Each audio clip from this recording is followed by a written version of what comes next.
ce geste de toi viendra mon secours.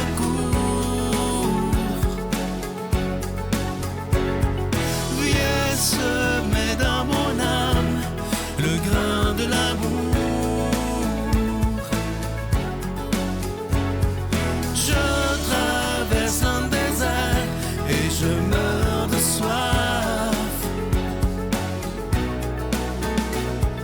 Montre-moi le mystère qui garde la foi. Bienvenue à votre émission La Victoire de l'amour en ce beau samedi. J'espère que vous allez bien. On rejoint tout de suite pour sa chronique l'abbé Stéphane Roy et Victor nous fera un commentaire de l'Évangile.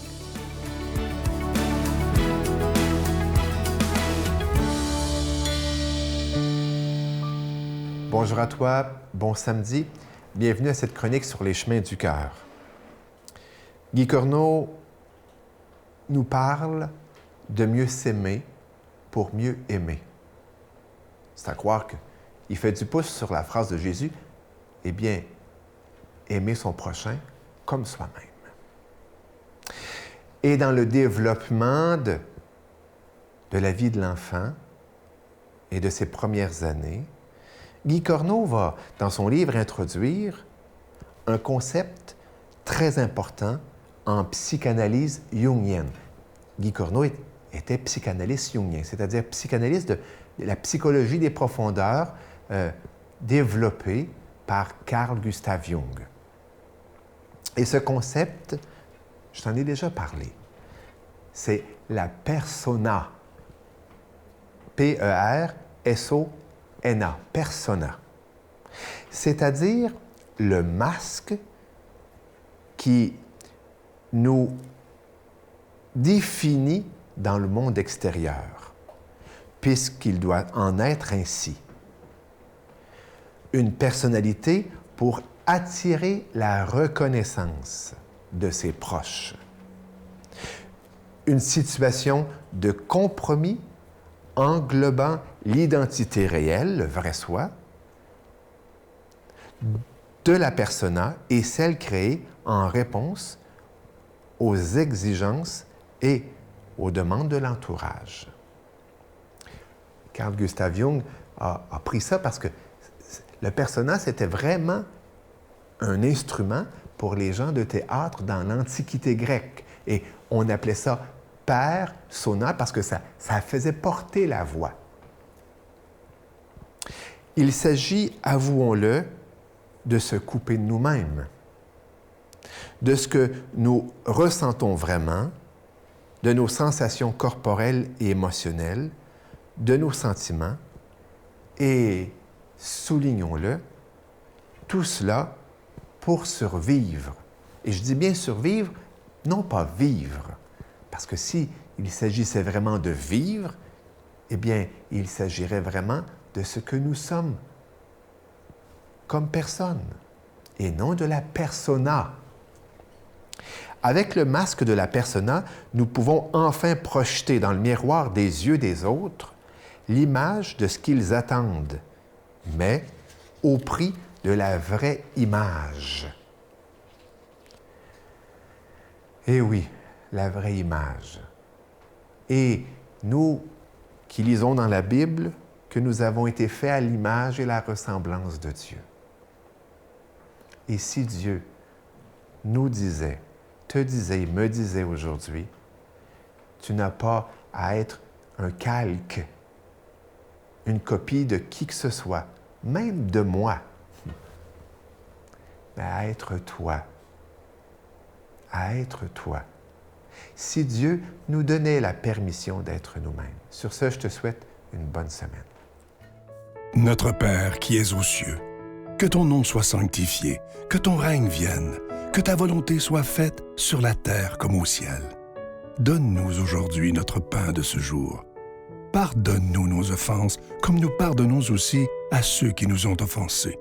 Et ne nous laisse pas entrer en tentation, mais délivre-nous du mal, car c'est à toi qu'appartiennent le règne, la puissance et la gloire pour les siècles des siècles. Amen. La Victoire de l'amour vous invite à sa retraite spirituelle les 5, 6 et 7 mai 2023 sous le thème « Grâce à lui, je suis enfin heureux » en compagnie du Père Stéphane Roy, Père Gauthier, Victor, William Baudouin, Miguel, Sylvain et comme invité spécial Christine Michaud à l'Hôtel et Suites Le Dauphin de Drummondville. Réservé au 514-523-4433 ou sans frais au 1-888-811-92-91. Voir le beau, apprécier le bon et faire le bien.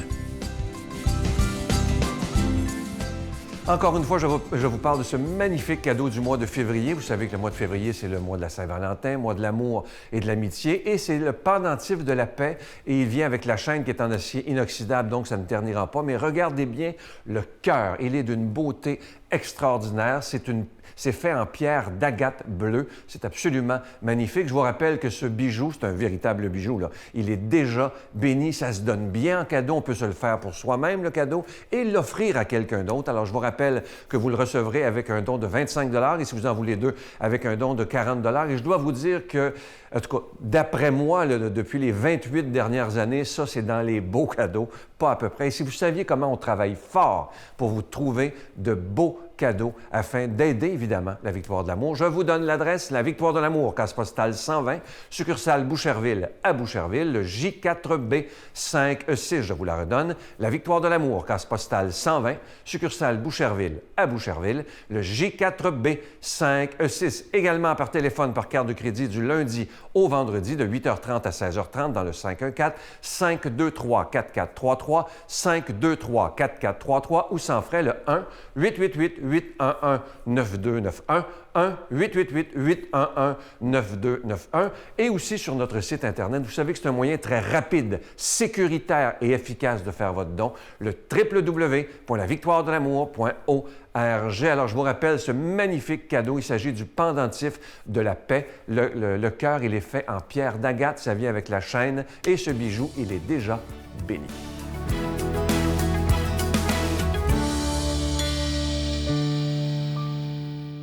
Mon Dieu, donnez-moi la sérénité d'accepter les choses que je ne peux changer, le courage de changer les choses que je peux et la sagesse d'en connaître la différence.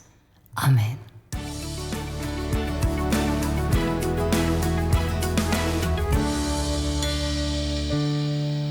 Aujourd'hui, l'Église nous propose de méditer un passage de l'Évangile selon saint Marc. En ce jour-là, comme il y avait de nouveau une grande foule de gens et qu'ils n'avaient pas de quoi manger, Jésus appelle à lui ses disciples et leur dit « J'ai pitié de cette foule, car depuis 3 jours déjà ils sont avec moi et n'ont rien à manger. Si je les renvoie chez eux à jeun, ils vont défaillir en route. » Or, quelques-uns d'entre eux sont venus de loin. Ses disciples lui répondirent « Où donc pourra-t-on trouver du pain pour qu'ils en mangent à leur faim dans ce désert ?» Il leur demanda « Combien de pain avez-vous » Ils lui dirent « 7. » Alors il ordonna à la foule de s'asseoir par terre. Puis, prenant les 7 pains et rendant grâce, il les rompit, il les donnait à ses disciples pour que ceux-ci les distribuent, et ils les distribuèrent à la foule. On avait aussi quelques petits poissons.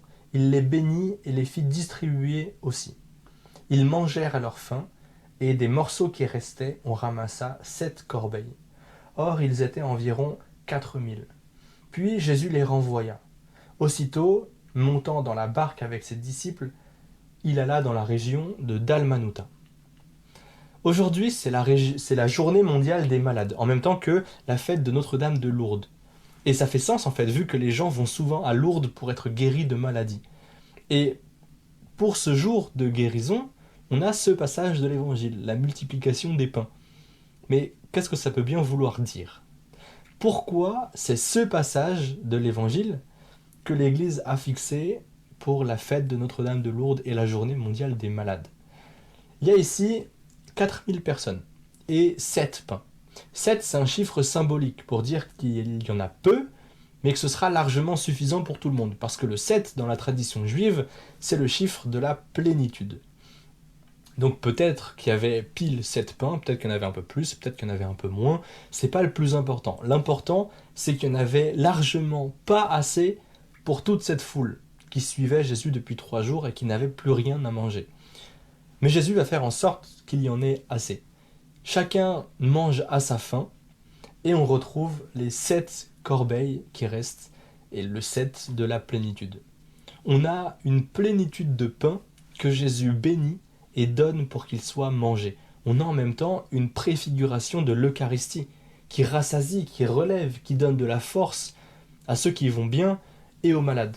Et en même temps, on a peut-être ce rappel du peuple hébreu dans le désert qui n'avait plus rien à manger, qui prient et qui reçoivent de la manne.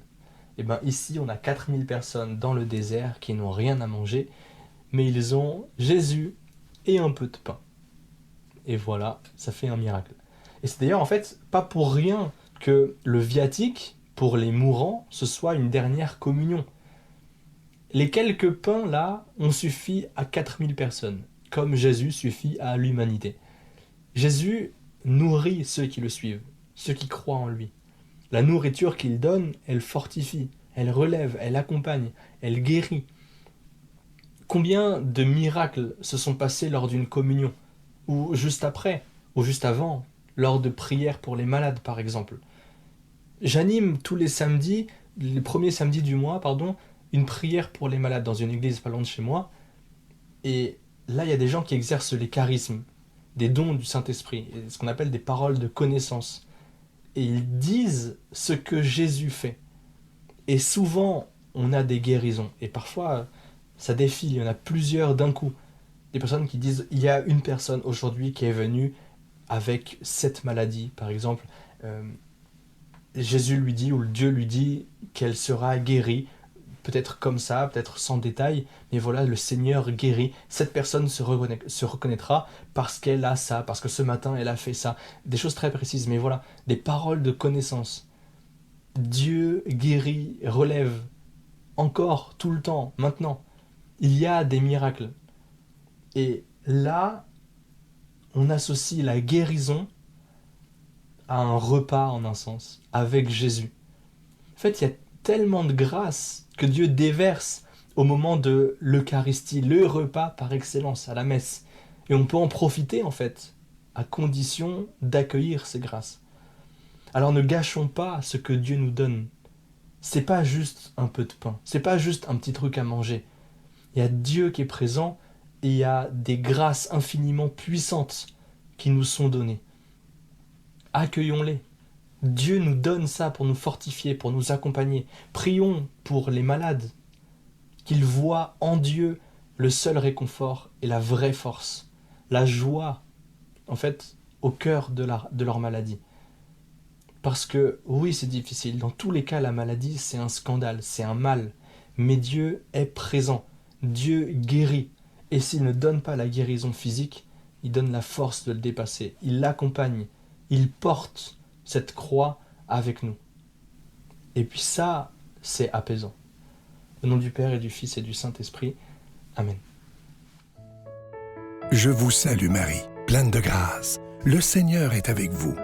Vous êtes bénie entre toutes les femmes, et Jésus, le fruit de vos entrailles, est béni. Sainte Marie, Mère de Dieu, priez pour nous pécheurs, maintenant et à l'heure de notre mort. Amen.